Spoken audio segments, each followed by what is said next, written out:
so I think a lot of what people are asking is not just, is it true, but is it beautiful? Is it something I can get seduced and enthralled and drawn up into? I think what people are wanting is Dante's beatific vision. The sense of being part of a beautiful grand narrative in the way that, we watch Netflix to feel a part of, right? Or we play video games. I wanted people to feel the beauty of the Christian story. And to see, like, this is not a narrative that is just about, hey, God wants you to stop having premarital sex. It's not just about morality. It's about beauty. It's about the God who is beauty itself. And so we see his reflection in every beautiful thing. Hey everybody, welcome back to the podcast. We've got another excellent episode for you today. My guest is actually our second repeat guest on the podcast, Dr. Jonathan Lyonhart. He's an associate professor of religion and philosophy at University of Jamestown, a fellow at the Cambridge Center of the Study of Platonism at Cambridge University, and a co-host of the Spiritually Incorrect podcast. And we're actually going to be discussing his new book, The Journey of God, Christianity in 6 Movements. It's a overview book of the Christian story, but done in a really interesting, unique way. You're going to pick up on that in our conversation, and I really do recommend it. I think it's a lot of really great stuff here, and it's a fun read. So you enjoy it. Great for a book discussion group, for introductory kind of text to Christianity, or just to explore certain topics of the faith deeper. Before we get into this episode, please do, if you're new to the channel, new listener, please follow us, like, subscribe, all that good stuff. Leave us comments, share, anything you can do to help spread the word of what we're doing. If you're enjoying the work that we're doing, we very much appreciate that. Love to hear from people. So thanks for your consideration there. And with that, let's go ahead and jump into our conversation with Jonathan. I'm excited to have back on Dr. Jonathan Lyonhart. Second repeat guest, I believe, for the podcast. So welcome, Jonathan. Thanks for being with us. I'm number 2. You're number 2. Yeah. Yes. So that's awesome. Cool. Yeah. Good. Glad to have you. Me. Yeah, man. It's good to chat. And of course, we're going to be talking about your new book here, which I had a chance to read through. Really fun book, called The Journey of God, which I think is, credit to the publisher. I think it's better than the other title you were proposing. I can't remember. What was it, like? Something a sexy, dramatic, philosophical introduction to Christianity. Yeah. So that would catch some people's attention for sure. But I think The Journey of God works really well.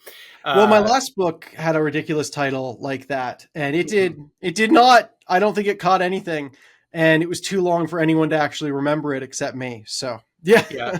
I remember monotheism, the term.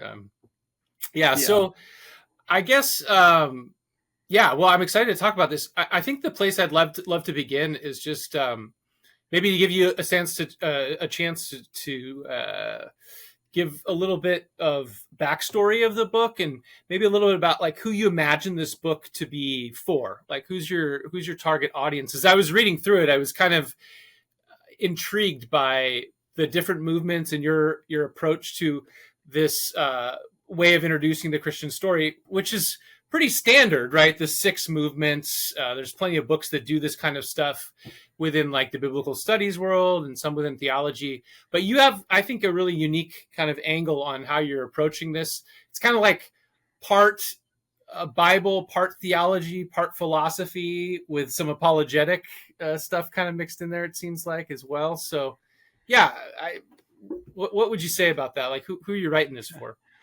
Yeah, I think it's a very personal book, and it's borderline autobiographical because the 6 acts of the Christian story are meant to parallel 6 stages in my own life. And I think the story really starts with my childhood, growing up in Vancouver, Canada, which is the least church city in North America.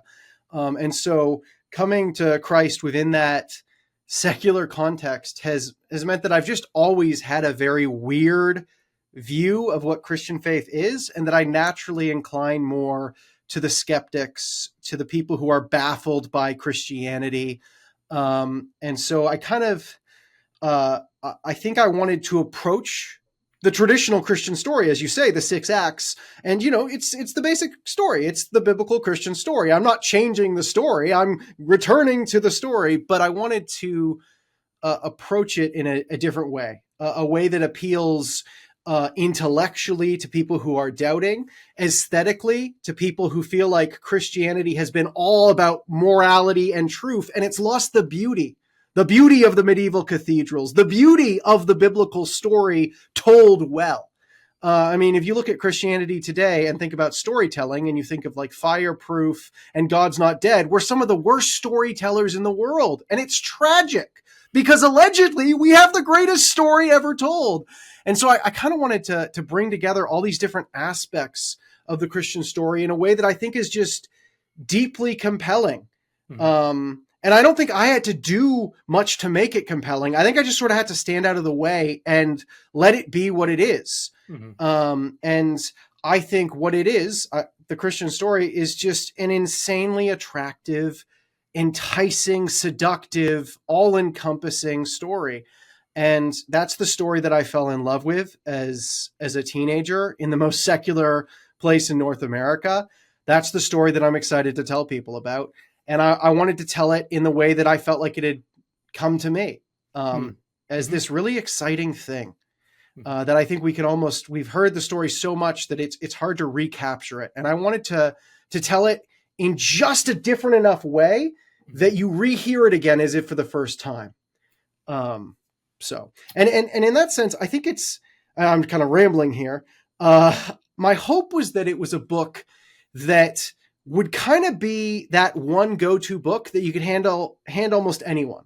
You could hand it to an old Christian, a mature Christian who has heard the story 1,000 times, but needs to hear it again, needs to remember the preposterousness, the provocativeness, the enchantingness of the story, and recapture it as if they were a child hearing it for the first time. My hope was to do that for the mature Christian. But my hope was also that you could hand this to a new Christian and be like, hey, you're still trying to get a hang of what Christianity is, what the biblical story is, what the big picture is. Here's this book that walks you through the whole thing from beginning to end, because we start in Genesis and we end in Revelation. Like I try to pack the whole story in there as best as I can. Mm-hmm. But at the same time, I wanted it to also be a book that you could hand a skeptic, a doubter, someone who's like, I don't know if this makes any sense. And I mean, you've read the book. It gets into a lot of science. Mm-hmm. It gets into philosophical arguments. As you said, it does a lot of apologetics. And I think in that way, I was kind of trying to have my cake and eat it too.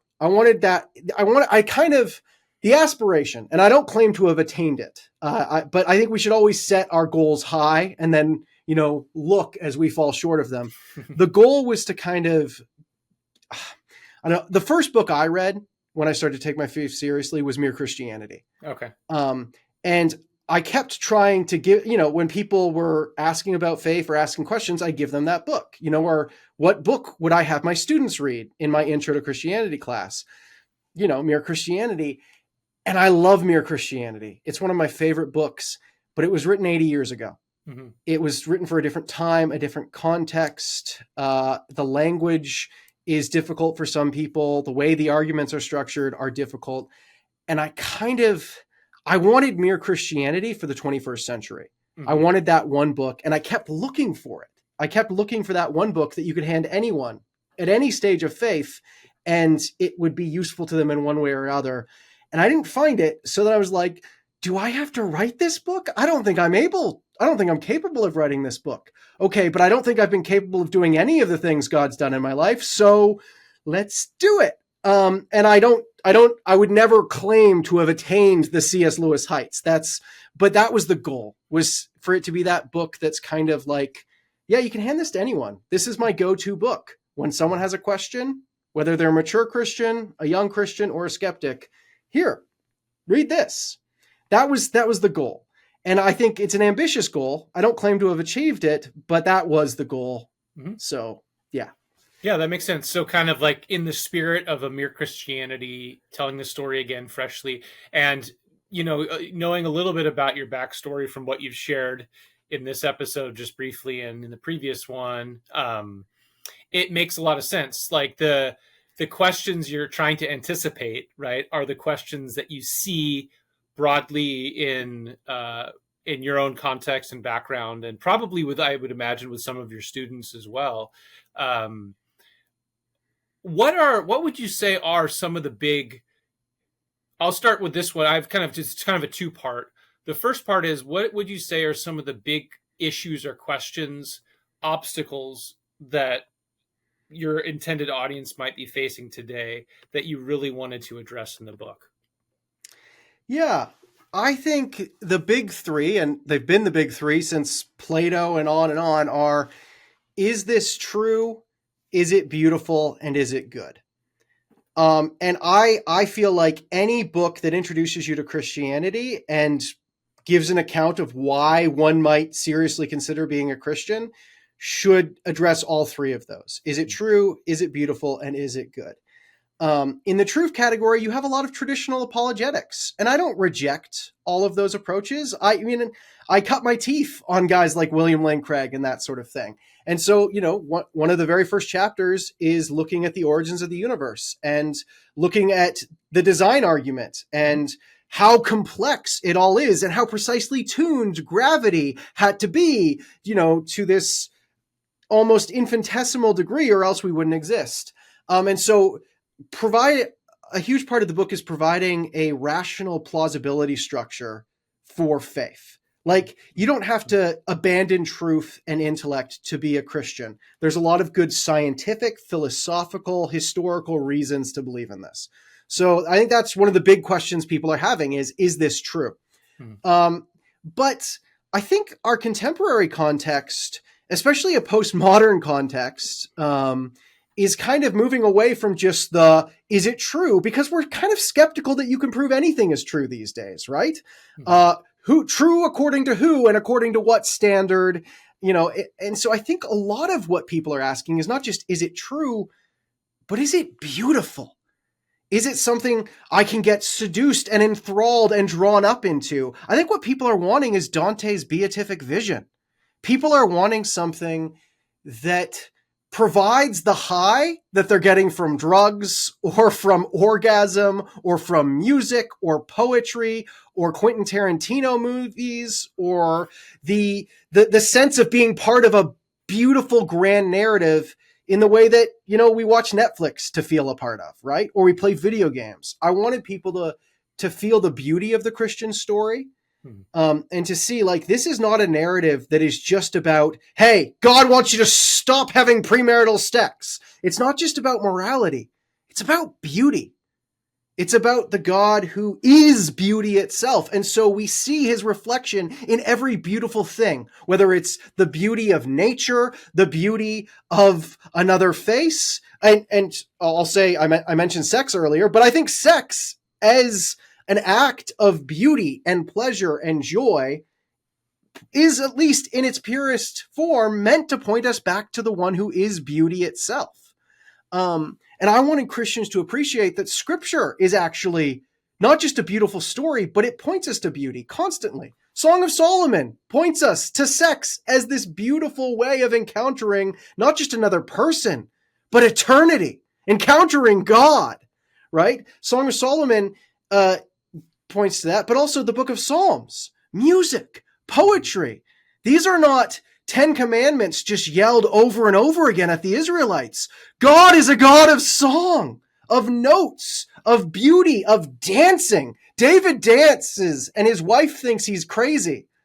That's in the Bible. This dancing king who's like so caught up in worshiping God and in the beauty of gyrating and dancing and singing that he just loses himself in it.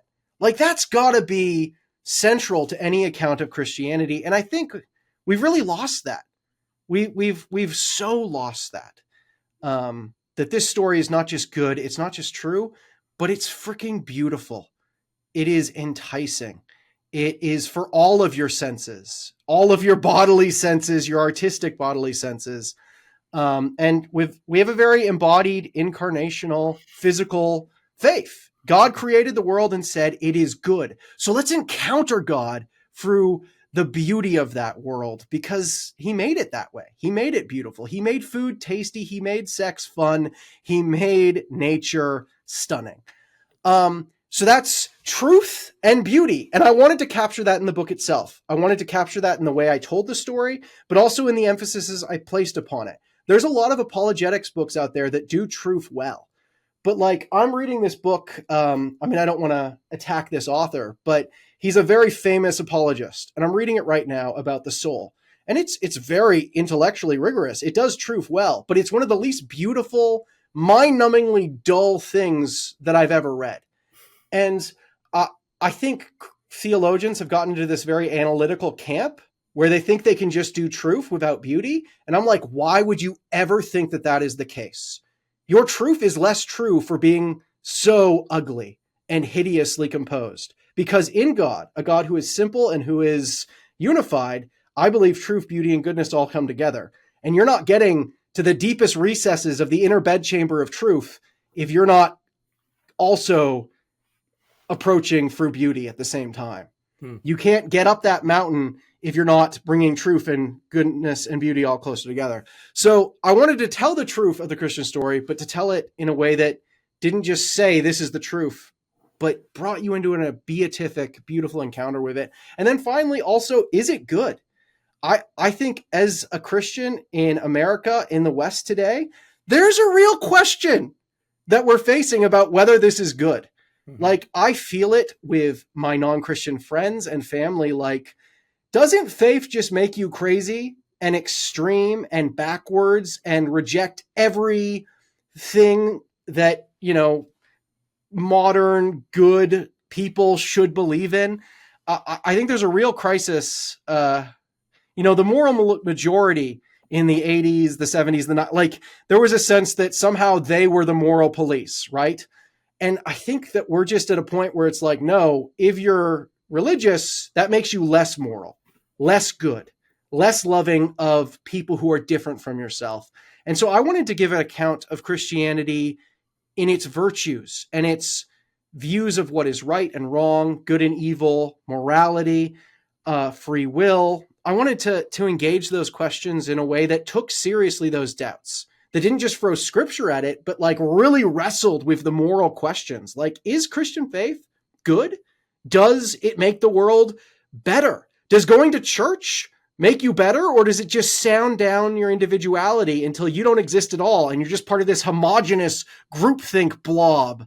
These are really hard questions, and I wanted to face them head on as well as I could, and to do that within the natural flow of the Christian story, right? Because the Christian story, if you just tell the story, it brings these questions up. So I tell the story, and when we get to questions of truth, I talk about truth. When we get to beauty, we talk about beauty. And when we get to the moral questions, we talk about moral questions. And I tried to do all of those things at once because I think the Christian story tries to do all those things at once. And in that way, it's an eclectic book. I think it's less of a traditional, gospel thing, and it's more like Pulp Fiction, where there's all these different genres and stories, and hopefully they came together in a way that was coherent and answered all of these questions instead of just confusing you more by doing too much. Much like perhaps I'm doing right now, because I am ranting on and bringing in so many things and truth and beauty and sex. But my hope was to try to answer those three longings that I think are at the heart of pretty much everything the human does and wants. Truth, beauty, and goodness. And I think Christianity provides very plausible views of all three of those things. And that's what the book attempted to do. Yeah, no, that's great. And, like I said, I love that we have different giftings, different perspectives within the body, because, coming at this from a biblical scholar, I would probably be much more analytical of certain things, questions that maybe you didn't focus on, but you focus on questions that I might not have focused on, or highlight things that I might not have highlighted. And I do think this book does achieve a lot of the things that you're hoping to do. It is eclectic, and it's broad, but it's compelling. It brings in different questions, different voices, poetry, movie references, all kinds of stuff to help us kind of, put these pieces together. I think we need different voices, different perspectives to tell the story well, to tell it continuously. So yeah, I'm resonating with everything you're saying. Was I critiquing analytics and you're like, hey, that's me? No. I think there's a place for that. I think we just also need to bring these Yeah. together. Sorry, go ahead. No. I was going to say I'm not an analytic philosopher. I was at when I was at the University of St. Andrews, the analytic philosophy people were on the ascend there. So I know what that world is a little bit from the outside. It's not me per se. I'm more of a biblical scholar, so more of my inclination is to really spend a lot of time on textual issues and historical issues and things of that nature, right? So Yeah. but I think we need kind of we need multifacets to how we tell the story well, much like we need multiple gospels to tell the story of Jesus well, or whatever, right? Yeah. Yeah, no, I think that's really great. Let me ask you about, what would you say you've kind of already addressed some of this, but I'd be curious if you were going to pinpoint a couple ways that you feel like the church has failed or it has been deficient in how it's been telling the story in our current context. If you're going to put your finger on like one or two points, things that you just look at and they drive you crazy, or you say, I need to write this book to make sure people realize that's not it. What would you say those things are? Or could be one thing. I'm giving you if there's one, that's great. If you have multiple, I don't want to restrict you. Oh. I think one of the major things is not sitting in tension. I think one of the beautiful things about the Christian faith is it's a faith of paradoxes. A God who is human and divine, a God who is three and one. It's just it's a paradoxical faith. And I think the beauty of that is it does justice to the paradoxes of life. Like, life is confusing and paradoxical, and any story, any mythology, any worldview that doesn't sit in that paradoxicalness is going to fail to do justice to all of reality. It's good. And I think sometimes Christians, we lean too far to one side of attention in order to try to make sense of things or to make it more practical, because it's hard to live attention, right? It's really hard to live in attention, because that's where real faith is, because it's easy to go to one extreme or the other where you understand what it is, you know how to articulate it, but to live in the tension where you have the comfort of neither extreme and you're just sort of out there in the middle, that's where the real faith stuff comes in. And so I think we try to go to extremes too quickly. What's most important, individuality or the community? That's one of my chapters in there talking about the church. And I think a lot of people just swing to, okay, we need community, and I think the church is often very communal focused. And it's, you need to self-abnegate, lay down your life, pick up your cross, stop saying me, me, me, me, lose yourself, negate the ego, and be part of the group, right? And there's some real truth to that. That's one side of attention, and that needs to be upheld, right? I quoted scripture there about picking up your cross and dying to yourself daily, right? But on the other hand, yes, community and oneness with your community matters, but also you as an individual matter. And a community that homogenizes, that overwhelms the intricacies and beauties and giftings of the individuals that compose that community, that's also not good.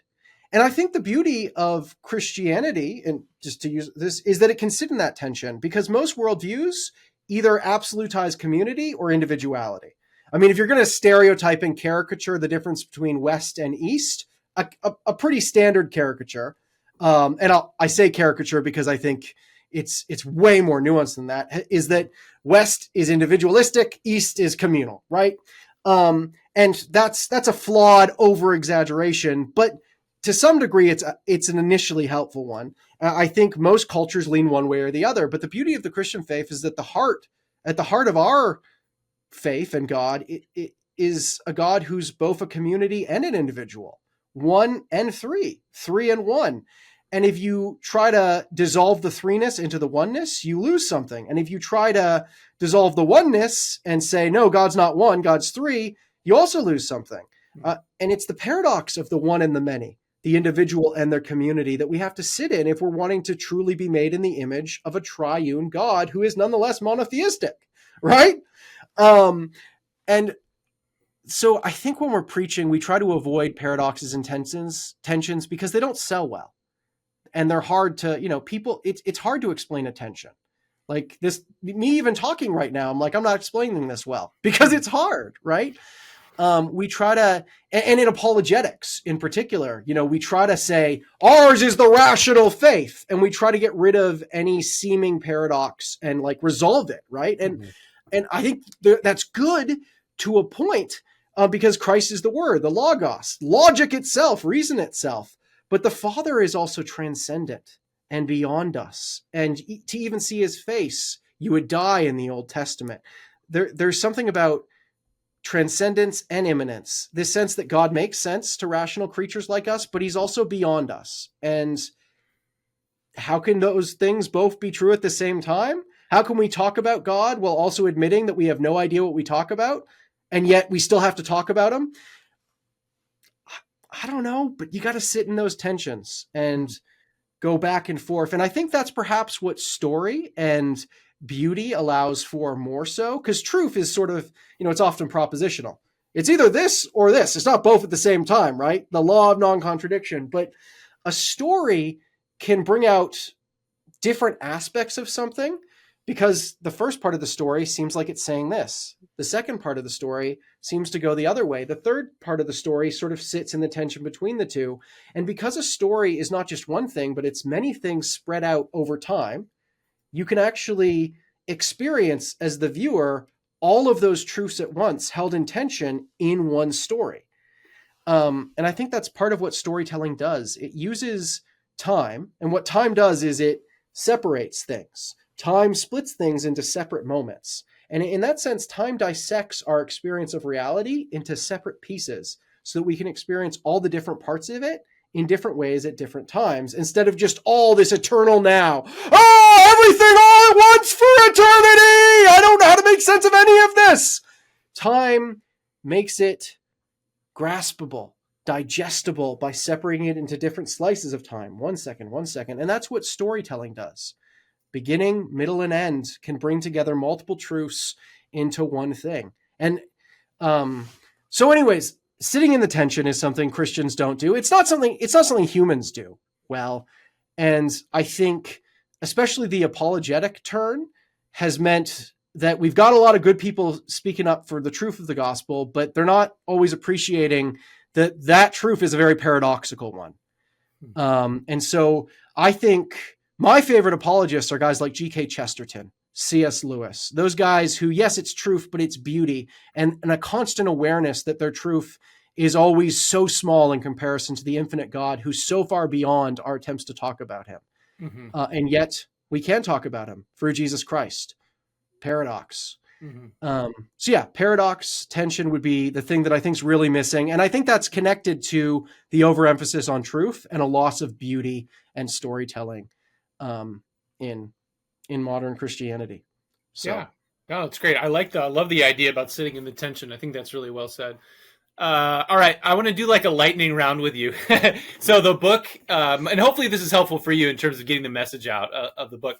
But 6 acts, right? So creation, fall, nation, redemption, church, and end.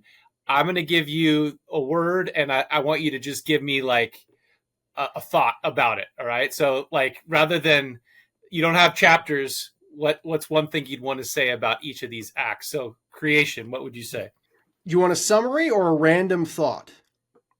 You decide. Okay. All right, go. So go creation. What would you say about creation? Math, science, history, unraveling the mystery that all started with the Big Bang. Bang! I would just say this crazy sense that in the beginning, and in the beginning doesn't just mean the beginning of another thing within time, but the beginning of beginnings, the beginning of there being space and time, the beginning of space-time, as mainstream science alleges with the Big Bang. This moment where all things began to exist, and God is the one who banged them into being. I'm going to. I don't know if I phrase it quite like that, but yes. You know what? I didn't intentionally make that a double entendre. If you entendre doubly if you heard it that way. That's your depravity, sir. Yeah. Well, the fall is the second part, right? So. Yeah. No, that's. So emphasis, another way to put it is the classical, I mean, you put it in a much more interesting way, but the classical divide between creator and creation and the relationship between the two, and the beginning of time as being tied to the beginning of creation, I guess. Yeah. Yeah, that's good. I actually, the last episode I just did was with a LDS scholar, really great guy. And we were talking about his book, which presents Latter-day Saint theology along with Christian theology. And one of the big things, and I had to admit my ignorance until I read this book, I wasn't aware of it, is Joseph Smith had a different understanding of time and of the relationship between God the Father and creation. And so because he had basically an ancient view of time, that the time is just always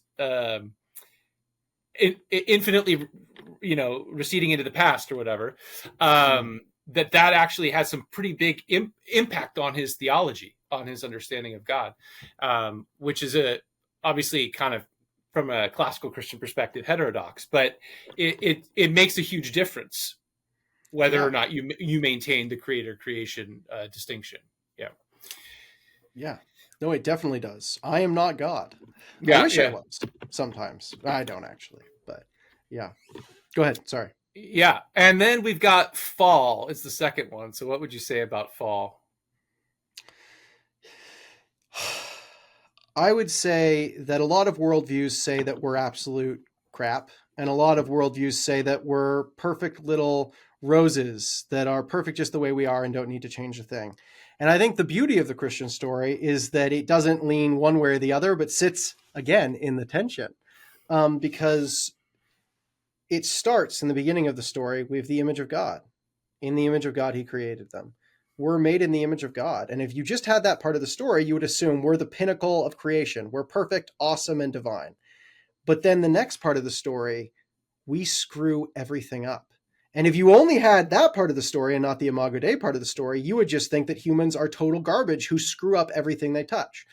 But I think the beauty of the Genesis narrative is that it holds both of those things together in tension. We are made in the image of God, but we're also fallen.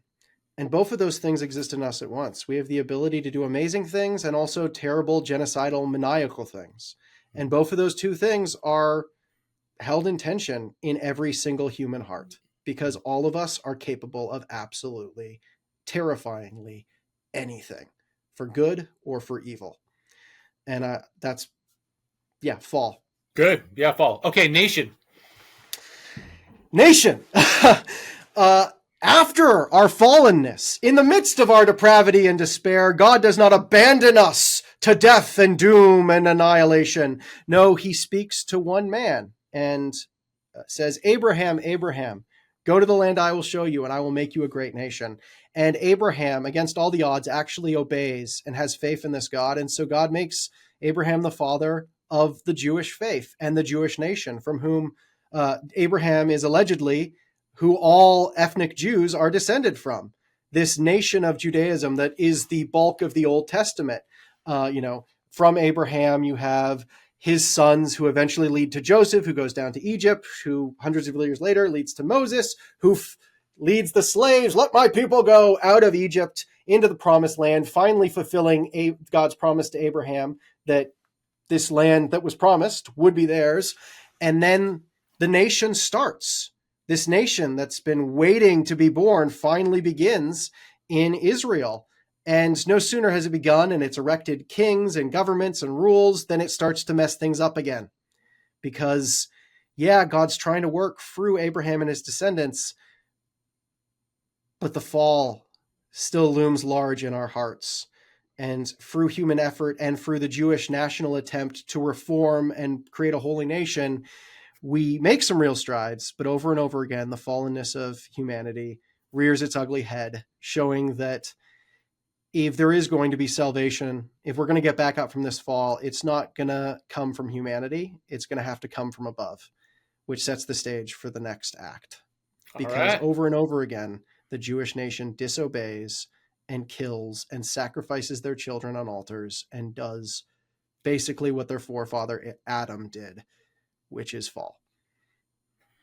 All right. So we have the kind of the yeah, and it's you have large strands of the Old Testament that, from a biblical studies perspective, we call this like the Deuteronomic narrative of breaking of the covenant and going into exile. Exile being kind of the end of the death of the original covenant because the people didn't keep it, and then the prophetic hope, like in Jeremiah, where God's going to establish a new covenant, write the law in their hearts.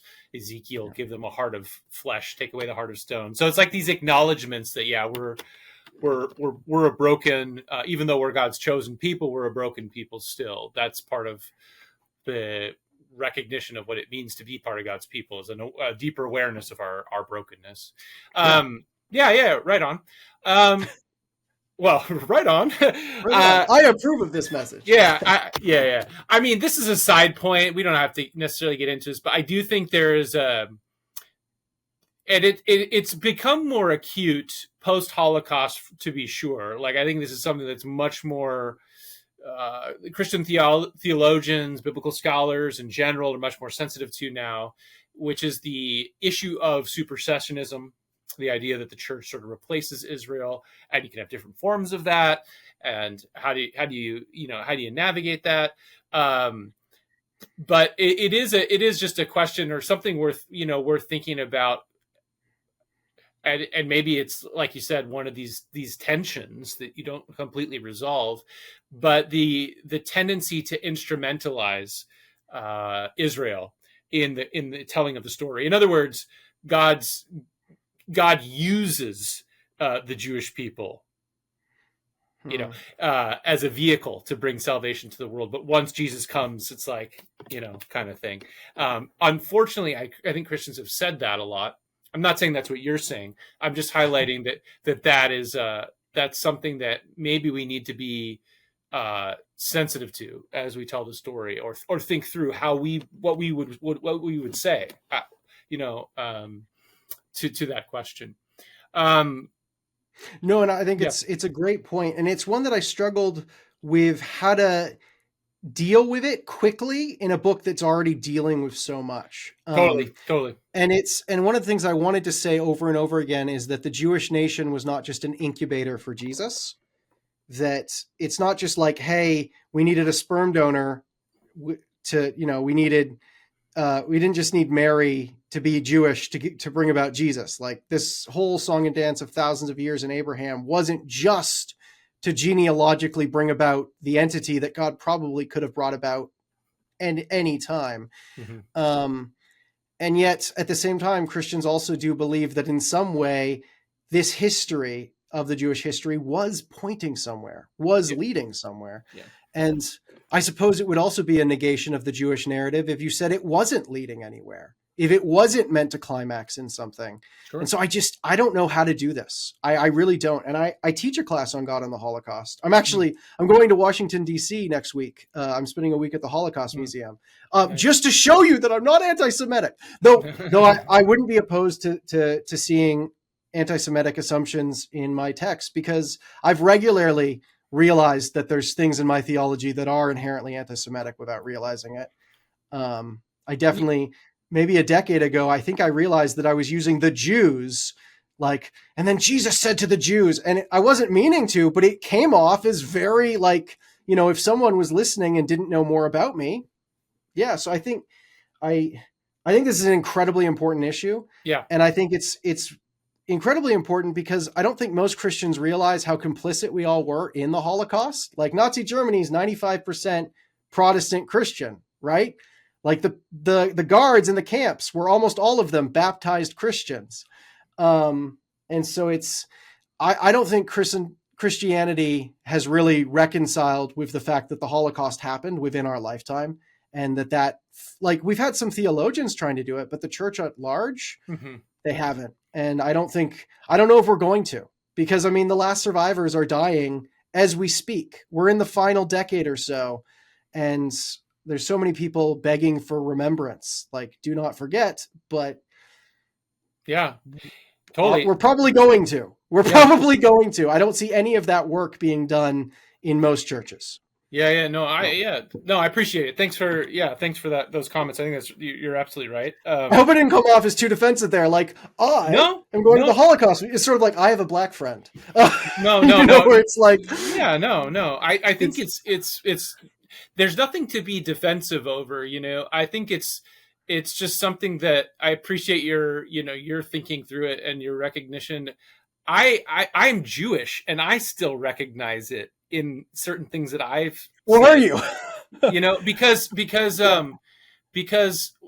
there's just facets in mainstream Christian theology that are anti-Jewish in certain ways, or we just haven't fully thought through how the Jewish New Testament, once you take it and bring it into a different context, and now the people reading the polemics are no longer Jews arguing with Jews, but they're Gentiles reading these texts negatively about the Jews. That really changes things, but I also think you're right that for whatever reason, most Christians don't care that much about it. Like to fix it. It seems like a nuisance. Like, why, it's in the text, it's in the Bible, it says the Jews. Why do I care? So we definitely have some work to do there, but so I don't mean to put you on the spot, but you're going to bring a whole other layer to this. I mean, you brought it up.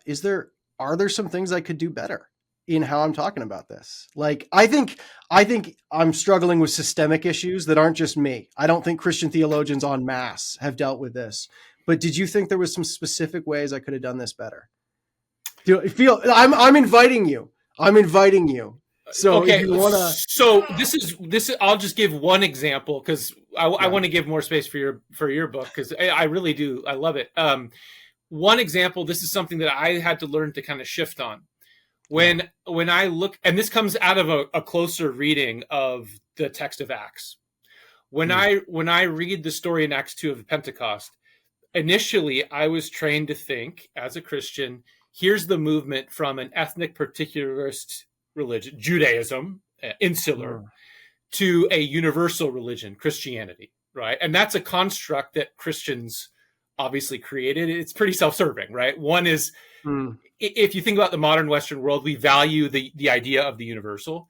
And so Christianity does that. Judaism is the negative foil. But if you look at the text of Acts, what Luke says is that all of those people are part of hoi Judaioi, the Jews, from every nation. So what you actually have in ancient Judaism is a multi-ethnic Judaism that paves the way for a multi-ethnic Christianity. And that just making that point, I think helps sort of challenge that dichotomy and the way it's sort of presented. Because there's no question that you have ethnocentrism within facets of Judaism, is ethnocentrism within facets of every ancient group. Yeah. But I'm also not convinced that if you look historically that ethnocentrism just magically leaves when you move to the church or whatever you want to call it, right? Like there's still so that's one area where I have had to learn to change in my thinking a little bit, or nuance the way I say things. And the only reason I have is because, it's actually two reasons. One is I constantly try to come back to the text of Scripture and see what it actually says. And then two, I try to read other scholars that have pointed these kind of things out, where I could read the same passage over and over again and kind of miss that point. So that would be one. That would be one that I constantly challenge. I try to challenge that in the classroom. I try to get Christians to think through the implications of that one more. I definitely don't want to get stuck here, like you said. My publisher would be like, seriously? You didn't talk about the book. You just talked about, about all the ways in which your book was problematic. But I do. I'm not saying problematic. I'm not saying problematic. No, I think because I do have the chat. It's difficult because in Genesis 12, when God appears to Abraham, it's to go and bless all the nations from the very beginning. Like that's it's not like Christians later invented that. No. Like the point of the Jewish people was to go and bless all the nations. And so that's a very universal mission from the beginning, not a later Christian thing. And yet in order to accomplish that mission, God gets very narrow and comes down to a specific person and his family, and then gets bigger. And so there's a particularizing. And I think there's something about the language, the land, that isn't to be universalized beyond. There was something in God coming down to this time and place that was special and not replaceable. Mhm. And I feel like there is a particularizing, Yeah. and yet it was always a particularizing and a narrowness in order to then carve out the broaderness that was always in the Jewish tradition from the very beginning, all the way back to Abraham. You will be a blessing to all nations. And it's, how do I articulate both of those things at once? And I mean, this is the tension, right? Mhm. Like, God coming down to the Jews is a very narrow thing, but for the sake of universality, Mhm. not merely from a Christian lens, but from the beginning in the Yeah. I don't know. It's so hard to articulate both of those things. Yeah. No. And it's not Jewish theologians, struggle, or especially in a modern context, I would say, Yeah. have to also wrestle with this, the scandal of particularity, right? It's something that both the Jewish and the Christian traditions deal with in different ways. But there you go. It's another, to your point about tensions in the story, and how God works through particularity. And I just used the Jewish nation once again to make my point, which is the problem. No, it's okay. It's okay. Yeah, good. Well, thanks for indulging me. I think that's an interesting rabbit trail. Hopefully our listeners are still with us. What about, that was redemption. What do you say? Yeah, I think, I don't want to get into the weeds of how it all works, but redemption is meant to be the place where the fall begins to be undone. And I think it started with the Jewish nation. And I do think that starts, but I think it's a process where, if they were fighting the battle, I think as a Christian, I don't know how to not say that Jesus won the war, or at least struck the death blow that later, at the end of all things, at the eschaton, will lead to the battle being over. So the D-Day, V-Day distinction. Mm-hmm. There is something about Jesus that Christians believe undoes the fall at a fundamental level. And I don't necessarily pin down to a specific atonement model. Mm-hmm. I argue that justice is part of the equation, but I actually think justice is consistent across a number of different atonement models. And I try to present those in a way that makes sense, but also shows that, like, there's a real thing that atonement needs to resolve.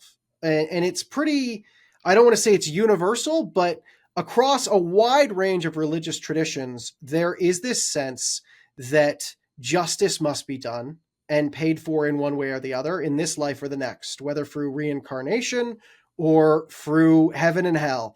I think a consistent theme across, if not all cultures, many cultures, is this need for justice to be done. And I think sometimes that is just this wrathful thing, like God is angry. But if we start to imagine that God is the one who grounds morality itself, right? It's not just that God is like, hey, you guys are being jerks, I'm going to punish you. Because that, it's that God is justice itself. God is love itself. God is beauty and goodness itself. He's the one who grounds those values. And so God can't just not be just, or else he would cease to be who he is. Mm-hmm. And so how do we then make sense of that justice? And I go through some of the different models, substitutionary atonement, of course, being a big one, but also I think I also look at ransom theory and some different things like that. And I try to show how Jesus in some way died for our sins. And I think that there's some complexity around what that looks like, but I think it is very clear that there is a problem to be solved there, and that it's not just a weird, demented Christian bloodlust that thinks that. It's pretty across the board, across cultures and religions, that justice must be done.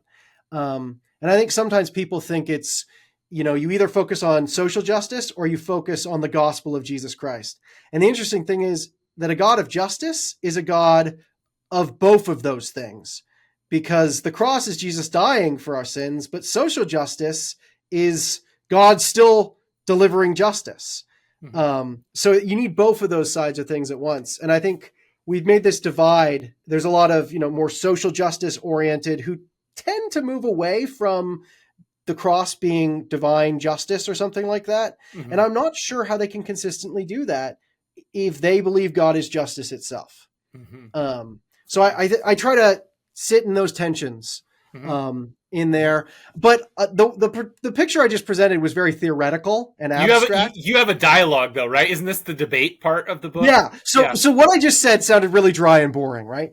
But in the book itself, which is hopefully better. Imagine reading a debate between, what is it, Dr. Johnny and I forget. You have to film it.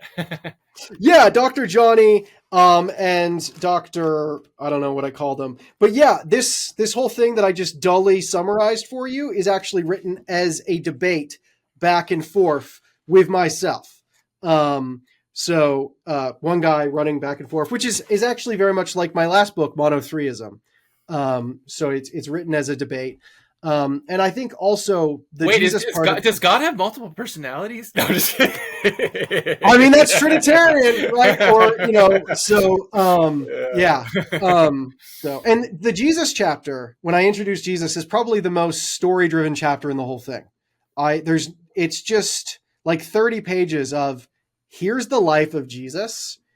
And I tried to tell it as if I was writing The Chosen or something, like it was a story. So yeah. Anyways, that's good. Thanks for that. And when you think about the redemption piece, I did get the sense, which does make sense. I think this is where a lot of the debate lies from different camps. People trying to protect a particular atonement theology, people reacting to a particular atonement theology. It almost always comes back to the mechanics of the cross. What would you say? Where does resurrection fit into that picture? Yeah. I think we weren't just made to not suck. We were made for glory, you could say. And if the cross gets us back to some extent to the purity of the Garden of Eden, the Adam and Eve, as they were in the Garden of Eden, was not the end goal. Because Adam and Eve weren't perfect. They were just innocent. They were, they hadn't screwed up yet, but they also hadn't been tested yet. And they hadn't made the choices to grow into full, mature, godly people. And I think resurrection is that unending, indefinite process towards new life that begins as soon as Jesus resurrects and as soon as we enter into oneness with him through baptism, through dying with him. Then we go under into the grave, and then we rise again with him. And so I think, if you have a theology that's just focused on the cross without resurrection, I think you're just missing half the story. But of course, if you focus too much on resurrection and not enough on crucifixion, then you get an overly triumphant, sort of a Joel Osteen, what's the word? It's a P word. Prestige gospel, prosperity gospel. Yeah, it's a prosperity gospel. Where it's all the resurrection, glory, victory. Well, no, that's not going to be complete until the end. You're still in the middle of the crucifixion, baby. And you got to tell Friday and Sunday together. And so I think when we focus on one side of the story and not the other, we lose the tension. And what comes between Friday and Sunday? Saturday. Holy Saturday. It's another day of tension. It's a day of tension, between the two. So just an eternal Saturday is the goal, guys. Just eternal cartoons with cold pizza from the night before. That's what God wants for you. So that's funny. Church. The hope for the individual to find something more than themselves, to find warmth, connection, love, affirmation, encouragement, support, but also a potential peril, because we can begin to worship the church community and forget that it's not God. It's made of finite, fallen human beings who are on their way to resurrection, but hey, it's still Saturday. Mm-hmm. Mhm. And so the church literally saved my life. Like, I don't know if I'd still be alive. Like, I, I wasn't like completely, I was going in, I don't think I was at a horrible, like, life ending place before I started to get embedded in the church community, but I think I was on a trajectory that could have ended there, Hmm. given a decade or so. And the church community, the mentors, the friends that I have from that, I can't even, yeah, I talked to my mentor today. I had a really hard morning. I won't get into that. And I called him. The guy who brought me to Christ 25 years ago still Hmm. answers my calls. We talk, we play Risk online once a week. And I don't, it's not like he's paid to do that. Hmm. Like, this church community, is just, yeah, it's life-changing. Hmm. And, but at the same time, the community can always swallow up the individual, and it can homogenize, and it can abuse, and it can wear you down to make you fit into their system and their agenda till the individual isn't really real at all anymore. And you give up yourself and your ego, and you sacrifice it over and over again until you don't really exist at all, because you've given up yourself for the sake of the community. And I think we got to hold those things in tension, because the Trinitarian God holds those things in tension. He's one and many, community, but also individual, self and other. Love your neighbor as yourself, both of those things at once. And yeah, it's the type of vision of the church I try to articulate in the book. The church is freaking amazing. It's the bride of Christ, but the bride of Christ can get a little drunk once in a while and do some pretty horrendous things at the bridal party. Yeah, I would say so. I mean, yes, I think we're more aware probably today of just the brokenness of the church than almost any other time in human history, right? Like, Yeah. just because of the nature of information spread, we've just got scandal after scandal, reported almost every day. It's crazy. But yeah, absolutely. What you talk a lot about the church and community and this need to hold individual self and community in tension. What would you say is the church's, what does it mean to be the church? Like, what's the mission of the church?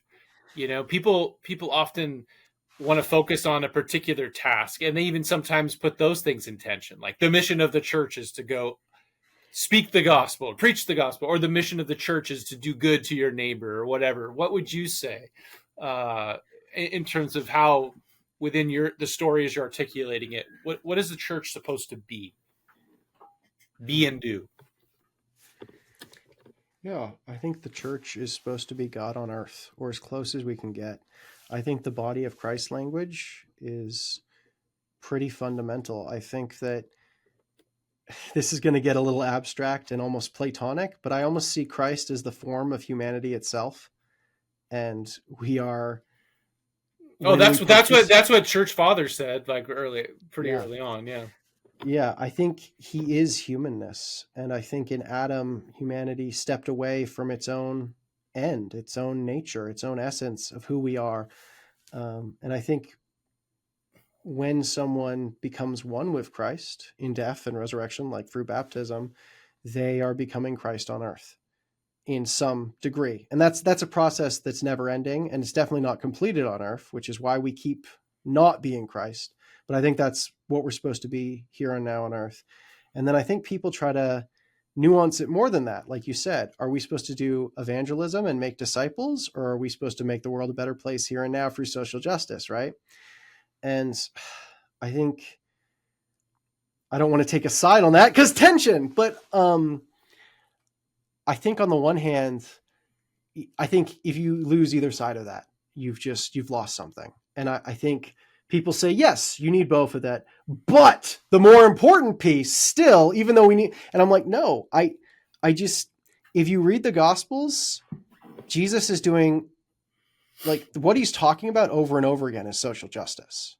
He brings in the other stuff too, but like, you just can't follow this Messiah without taking seriously what he said about this stuff. And I also think we sometimes say, yes, we do social justice, but as a means, to bring people to Christ. Mm-hmm. Like, the end goal is the gospel, is salvation. Mm-hmm. And I get what they're saying, but the end goal isn't actually the cross. The end goal is oneness with God, is to be returned to relationship and unity with God, like in the garden, to become one with the one who is goodness, beauty, and truth itself, to have that close, unified relationship. The sin is just what got in the way of that relationship. And Jesus dying on the cross to pay for your sin removes that obstacle to the relationship. But the goal is actually to have that relationship. And the cross is just what removes the obstacle, not what actually like accomplishes the full connection with the one who is beauty, truth, and goodness and love itself. Mm-hmm. And so I think to be one with God on earth is to manifest all of those things to all people. And I don't think you can do that without social justice. Mm-hmm. Mm-hmm. Yeah, that's good. End. The end. We're all going to die. Yeah, I we think each have our own personal eschaton, which, by the way, in a kind of weird, morbid way, there's like a chain of retirement communities in my area called eschaton. So, Really? yeah. Okay, are those like some survivalists? Like it's under the No, ground? no. They're actually very nice kind of communities where they have like a local kind of community center, and then people can live on their individual houses, but there's help nearby and stuff like that. So Yeah, they're pretty nice, but it seems like you're kind of like saying a lot when you move to eschaton. But yeah. Well, I think the focus of the end for me was how's the world going to end and what happens after it does. So traditional eschatology discussions, but then also where does everyone go? Heaven, hell. Is hell real? What are the different views of hell? When it comes to the first part of that, the eschatology thing, how's the world going to end? I think I'm quite influenced by the sort of, do you know who Shane Wood is? He has this new book called Thinning the Veil. Yes. Yeah. We just had him on the podcast, the Spiritually Incorrect podcast, available on Amazon, available on YouTube, and Spotify. I can't not self-promote. We just had him on, and his whole thing is, Revelation isn't about predicting the future. The book of Revelation was written to give encouragement and strength and rebuke and challenge to communities in how they lived in the first century. Mm-hmm. It would be very odd for these communities to be struggling with persecution from Rome and the dragon, and God to say, to help you, I'm going to give you this word of truth that won't be applicable to reality for thousands of years till they're fulfilled. It's an odd thing. And I'm not saying prophecy isn't in there, but I don't think that's the point of eschatology. And I think we get too caught up in which prophecies are true, when are they fulfilled, which view is correct, post-millennial, premillennial, amillennial. And I think we just miss the heart of what this part of the story, the end part of the story, is meant to do, which is bring to a head this climactic vision of everything that's been happening. That's to bring about justice and love on earth, the completion of the resurrection state that began with Jesus and the church, but won't reach its climax until the very end of time. To contrast that with like secular eschatologies, like Marxism, like these are having similar conversations to us, but they lead to very different ways of living in the world. Very practically speaking, like, am I going to bring about heaven on earth here and now through the secular state? Or like, is that not something we're going to be able to do? Like those are very practical, immediate questions. Mm-hmm.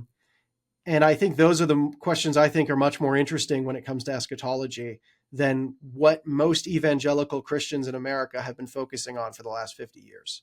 Yeah. So I get into a lot of those questions. I talk about not just, it sounded very abstract there with Marx and stuff like that, but how does this play out in my own life? And, this constant sense I have that like the now and the not yet. My life right now is so good. My kids are so wonderful and so beautiful, and like heaven is on earth often.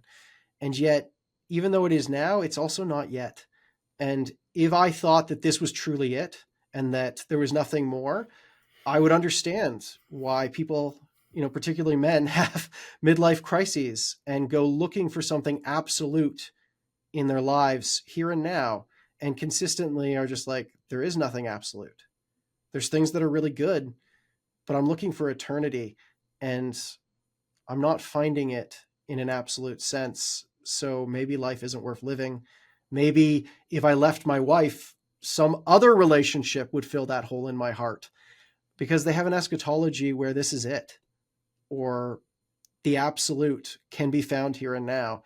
And I think that's ultimately idolatry. That hole in your heart isn't going to be fully filled until the end of all things. Mm-hmm. And even then, it might be further up and further in, indefinitely for forever, as it gets more full and more joyful.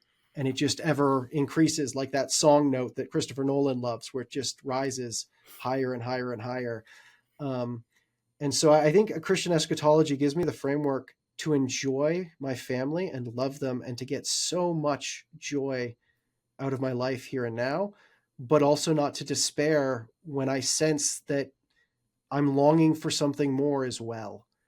And to know that, it sounds like I'm picking on my family, but also with my job. Like, I'm trying to do my best to teach well, to be a good professor, to podcast well, to create content that helps people here and now, and that gives me meaning and makes me feel fulfilled. But I also know that, like, my job is not absolute, and I will eventually retire. And if I think that my job is going to give me an absolute sense of identity or worth, I have an over-immanentized and over-realized eschatology. Heaven has begun here and now on earth. The kingdom of God is here, but it's not fully here.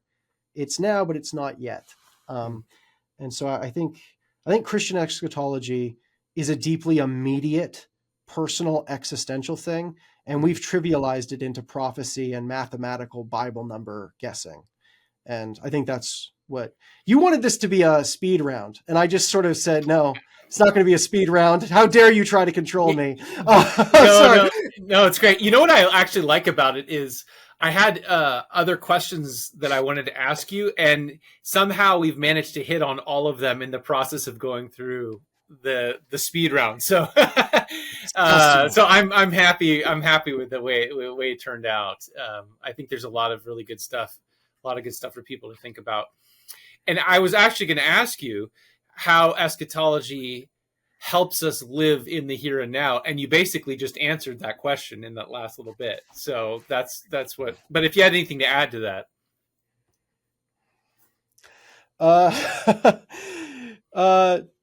yeah, no, find Good. my book, people. I mean, come on.